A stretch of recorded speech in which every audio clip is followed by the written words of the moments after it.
Hi, it's Karen, the Weekend Craftaholic. Thank you for joining me for my hits and misses of 2020. So these are the craft products that I've absolutely loved. So I've got my top 5, and I'm also going to call out 5 craft products that actually didn't make the cut. They're not my favourites, and the reason I do this, every month you'll know I do my craft favourites. I absolutely want to share my favourites with you, but for a more balanced view at the end of the year, I also like to say, you know what, I've spent money on this particular craft product and it didn't work for me. So definitely something for you to think about yourself. In fact, let's start off with the misses. Why don't we start off with that? And so the first thing I'm going to talk about is foam tape. And I'm showing you a picture of this now as it was in store because it was on one of the aisles in Spotlight. It was super cheap, so I should have known, the fact that it was cheap, that it wasn't going to be too good. And I have tried my best to use it as well this year. Now this is it.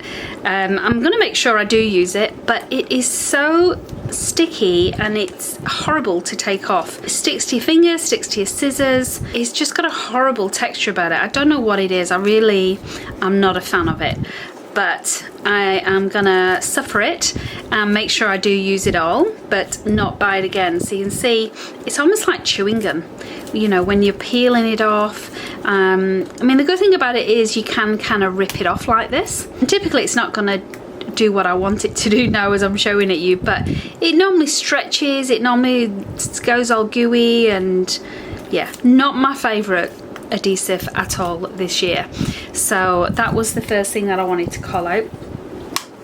Now this year is the year I have been dabbling into alcohol inks, and of course as part of that comes alcohol lift-off techniques, and again, not impressed with this. Could be me as a beginner, not very good. I even bought the refills for it in case it was just the pad that was maybe, you know, not moist enough, didn't have enough of the fluid on, maybe to dry it out. But even with this blending pen, you know, I fill that up as well and use that. Not a fan, I have to say. It's not something that's going to stick with me. I wish it would, because I love alcohol inks and I love the effects when I see other creations that people have made with this, but this has been a miss for me this year. I didn't end up using it as much as I'd hoped. I thought it would be a nice new technique that I could get into, and unfortunately it wasn't. So that was another miss for me this year in me trying new techniques. The other thing was this crimping machine. It just didn't even crease it enough to then use it as a little rosette. I still end up then having to go on my scoring board to rescore the lines that it had made to make it fold enough. So let me show you what I mean. The other thing I really didn't like was changing these. They were not easy at all to change. So I'm going to kind of try and turn it aside so you can see what I'm doing here. You can see the idea is you just put it through, and can you see the crimping effect that it's done on this side? So super quick crimp, right? But this is just not good enough to then create as a rosette. So now I've got to go through and still fold it, get my bone folder, sort it out if I want to then use this for any kind of crimping effect.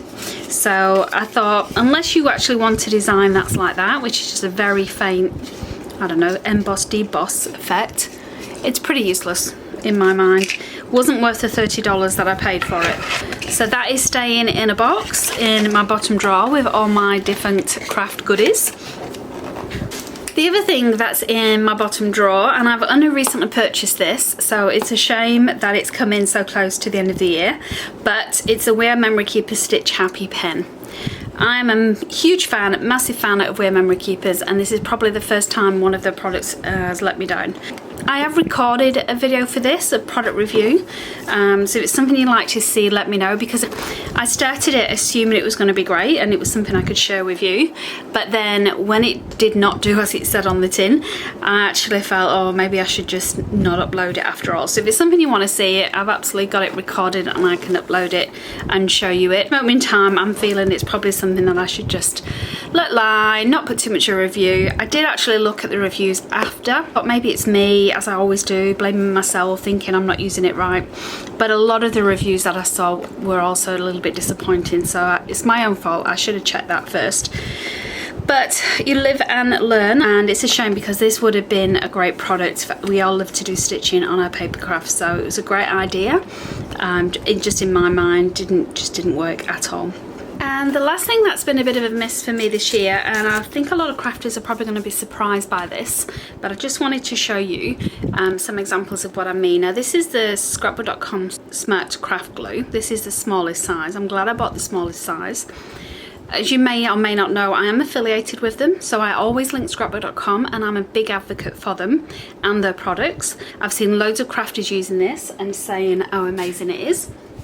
So of course I had to buy it. You know, even though I'm affiliated, we don't get anything free from them in terms of products. So I will show you what I mean. Now straight away you can see it's coming out. I've got this darker piece of card here to show you. Now it could be the heat in WA, I have no idea. But I find that this particular glue is just not as fine or as accurate as, say, the Lawn Fawn glue. Let me get that out and show you. This is still a firm favourite of mine, as is the Nouveau. I just feel like we can control this a little bit more in terms of how much comes out. It doesn't feel like there's as much waste. Can you see how fine those dots are? When I'm using this, as you can see, I always feel like I'm wasting so much of it just by taking the lid off, and then it's not really going where I want. It feels a lot more watery. You know, I'm trying to tap it nice. It always guns up at the top as well and seals. So I'm not even squeezing that and it's coming out. I don't know. It does dry clear, so I guess it's not a problem if you do put too much on your project. But I don't like how sticky and gunky the ends are when you're used to using something like the Lawn Fawn, or I suppose the Gina K one or the Nouveau one. You really don't expect to have that at the top, so not a big fan. The price point is great, a lot cheaper than the other products, so in that respect, if you're thinking of something more budget friendly, then definitely give it a try. Don't be put off by my recommendation. So those are my misses for 2020. Let's talk about something a little bit more positive, and let's talk about my favourites. So these are the hits that I found in 2020. Sure, it's going to be no big surprise when you see the first one. It is, of course, my Distress Oxides, and I don't know why I left it so long before getting on the bandwagon for these, but I absolutely love them. I've gone 100% in with them. I splurged and got some storage as part of my Christmas present. I'm just doing a bit of swooshing with the ink so you can see it as I talk, but I absolutely love it, and it's made me use my inks a lot more. The mini ones have been in my drawer. I don't get them out that often, but I just want to use the oxides, so it's making me do a lot more colouring, a lot more cards, a lot more adding ink to my projects, which is obviously a great thing. You know, that means I'm doing more stamping and stuff. You know, you can stamp with it. I love it. I love the oxides. That's the top thing for me so far this year.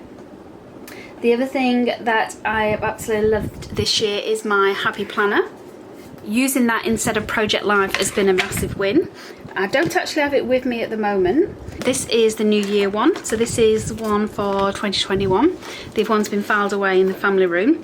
But it has just been so super quick, easy to every day take a photograph, once a fortnight, make a little collage on a 6x4 print. These are just 2x3 inches size. It cost me 10 cents for one print, and I get 4 pictures out of them. And every day I do my journaling on the day, so I don't forget what's happened. And then I say once every couple of weeks or so, I will then print out the pictures, stick them in, and that's when I use my sticker books to embellish it. So this has been a definite win for me in terms of memory keeping for this year. The next 3 things that I really love were brand new to me in 2020. The first one is the craft retreat that I went on. You'll have seen this in my favourites for that month. You'll have also seen the video I uploaded. I'll put all the links here for you, so I won't dwell too much on it. But as a lone crafter, it's been absolutely amazing just to craft with other crafters and have an entire weekend where I don't have to worry about anything but myself and my crafting.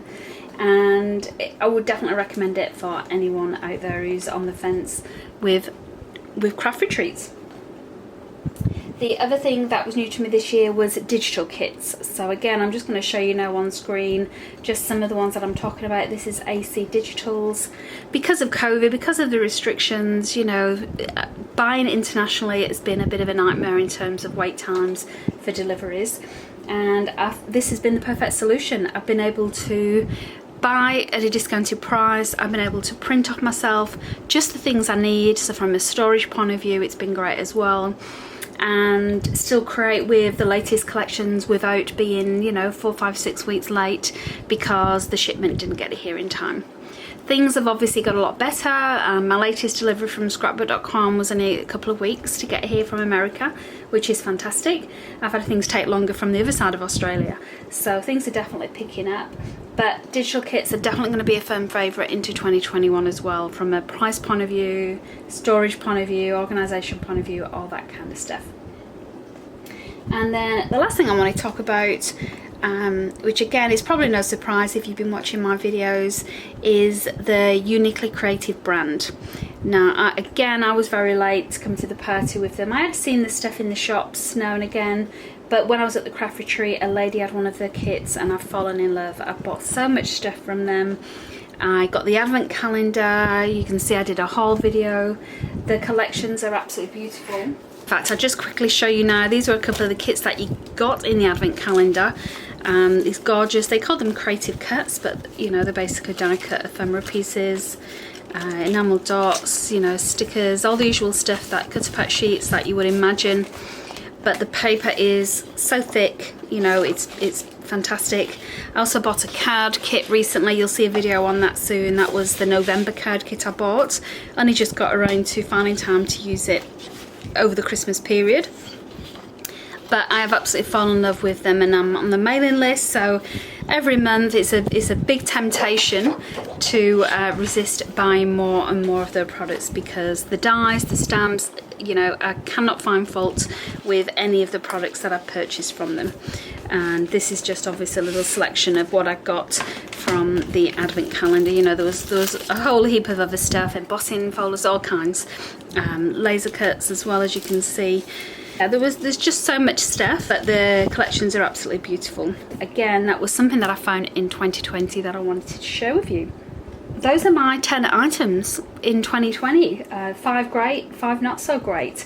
I'd love to hear what you loved or what you didn't love throughout the year, and what your plans are for crafting in 2021. Tomorrow's video is actually all about my crafting plans. I do a bit of a review on 2020, as well as letting you know what my plans are for next year. So hope you come along and watch that. It's not too long a video. And if you're not a subscriber, I'd love you to join me.